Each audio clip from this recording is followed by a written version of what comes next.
ada satu surat yang ngejelasin kalau hal-hal yang paling sering manusia anggap biasa sebenarnya adalah nikmat paling besar dalam hidupnya. Namanya surat Al-Mulk ayat 1-2. Allah membuka surat ini dengan memperkenalkan bahwa seluruh kerajaan ada di tangannya. Artinya hidup, rezeki, umur, masa depan, bahkan hal-hal yang manusia khawatirkan, semuanya berada dalam penjagaan Allah. Lalu Allah menjelaskan bahwa hidup dan mati diciptakan untuk menguji manusia. Bukan siapa yang paling hebat, tapi siapa yang paling baik amalnya. Dan menariknya, mati disebut sebelum hidup, seolah manusia sedang diingatkan bahwa dunia memang bukan tempat tinggal selamanya. Ayat 3-5.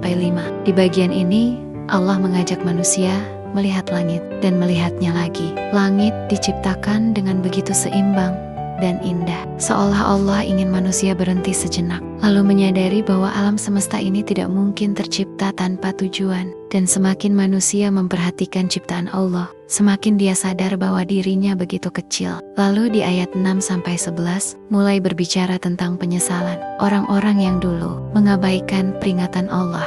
Mereka berkata, andai dulu kami mau mendengar dan berpikir, karena terkadang yang membuat hati jauh dari kebenaran bukan kurangnya tanda, tapi karena manusia terlalu sibuk sampai lupa untuk benar-benar merenung. Setelah itu di ayat ke-12, Allah menjelaskan tentang orang-orang yang tetap takut dan taat kepadanya meski tidak melihatnya. Karena iman bukan hanya tentang melihat, tapi tentang percaya dan tetap datang kepada Allah bahkan di saat sunyi. Ayat 13-14, Allah mengingatkan bahwa Dia mengetahui semua isi hati manusia, bahkan doa yang belum sempat diucapkan dan hal-hal yang disimpan sendirian di dalam hati. Karena Allah yang menciptakan hati tentu paling mengetahui isi hati itu. Di ayat ke-15, Allah menjadikan bumi mudah untuk manusia tempati. Manusia dipersilakan berjalan, mencari rezeki, dan menikmati hidup di atasnya. Tapi Allah mengingatkan bahwa pada akhirnya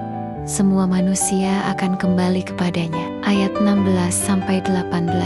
Di bagian ini manusia diingatkan agar tidak terlalu merasa aman dengan hidupnya, karena terkadang manusia merasa semuanya akan selalu baik-baik saja, padahal seluruh hidup tetap berada dalam kekuasaan Allah. Dan itu membuat manusia sadar bahwa dirinya sebenarnya sangat bergantung kepadanya. Ayat 19, Allah mengajak manusia melihat burung yang terbang di langit, sesuatu yang terlihat sederhana tapi penuh makna, karena sebenarnya bukan hanya sayap mereka yang membuat mereka tetap terbang, tapi Allah yang menjaganya. Dan mungkin seperti itu juga